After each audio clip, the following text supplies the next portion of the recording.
Un manager doit-il savoir tout faire? Bonjour à toutes et tous, je m'appelle Stéphane Murassiol, je suis directeur des ressources humaines spécialisé dans le management.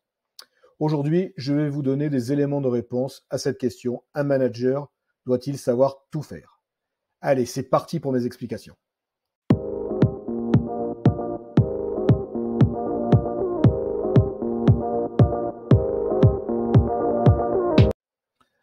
Alors cette question est très intéressante et est vraiment beaucoup débattue dans les entreprises avec des opinions qui sont différentes selon de quel côté on se place. Alors, effectivement, les salariés considèrent que leur chef, j'emploie des mots un petit peu désuets de manière un petit peu provocatrice, les salariés parfois considèrent que leur chef devrait savoir tout faire, devrait être capable de les remplacer. Pourquoi ils ont cette opinion? Le plus souvent, c'est parce qu'ils aimeraient que leur chef soit issu de leur rang, en fait, que ce soit quelqu'un qui vienne du terrain, qui semble toujours avoir beaucoup plus de crédit auprès des équipes, même si c'est pas toujours le cas. Mais bon, pourquoi pas? Ça peut être une opinion qui peut se défendre.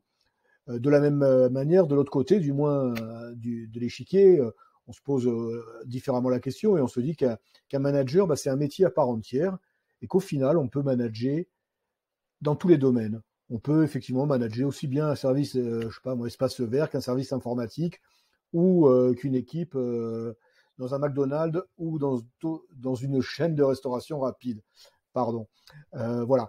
Donc, certains considèrent que manager, c'est un métier, point barre, et que ça s'exerce partout, comme on pourrait parler, je sais pas moi, d'une assistante de direction, comme on pourrait parler d'un agent d'entretien, de quelque chose de très générique. Alors, où est la vérité? Finalement, elle est un peu entre les deux, comme toujours. À mon sens, en tout cas, il est nécessaire de connaître les bases du métier. Effectivement, moi, je suis directeur des ressources humaines, par exemple. Je connais les bases de la paye, je connais les bases du droit du travail, du statut de la fonction publique. Bon, même si là, je suis un peu plus spécialisé, mais je suis incapable, par exemple, de faire une paye. En revanche, je connais les grandes règles de la paye et je suis tout à fait en capacité d'encadrer une équipe à ce niveau-là. Effectivement, lorsqu'il y a un problème très pointu qui se présente, une difficulté technique, etc., je ne suis pas en capacité d'intervenir. En revanche, je suis en capacité d'une part de soutenir mes équipes, d'autre part de les motiver, et enfin de leur donner des indications pour où aller chercher. Et c'est là que je pense que le manager a un vrai rôle à faire. Il ne doit pas faire à la place de la personne, mais il doit aider la personne à réaliser ses missions. C'est ça le rôle d'un manager finalement. Alors, à titre d'exemple, on peut se poser la question, est-ce que pour être entraîneur d'une équipe sportive, on a besoin d'avoir été un grand joueur? Certains grands joueurs sont de très grands entraîneurs, d'autres sont de très mauvais entraîneurs. Et à l'inverse, on a des grands entraîneurs qui n'ont jamais été joueurs et d'autres qui l'ont été. Peu importe, vous voyez que finalement, il n'y a pas de règle très, très, très évidente.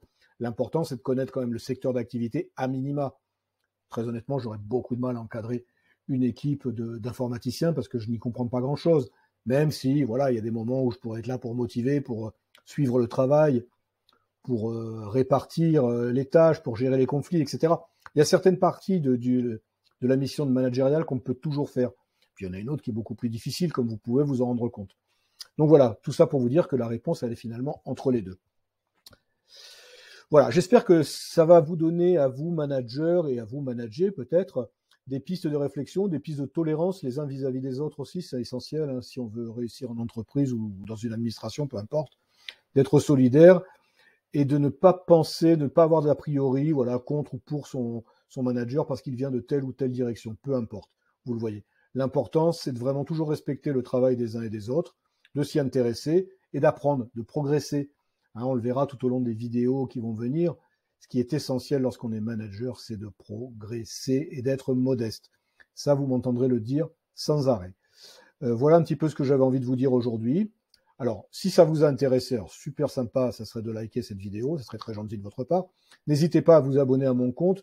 Plus j'aurai d'abonnés, plus je serai encouragé à faire de nouvelles vidéos intéressantes, à lancer des pistes de réflexion comme celle-ci. J'ai un blog aussi, management et ressources humaines.com. Bon, de toute façon, en dessous, vous aurez tout pour vous y rendre sans problème. N'hésitez pas à commenter, à poser des questions. C'est vraiment toujours important. Ça donne envie de continuer, de partager son savoir, d'échanger. Donc, allons-y gaiement.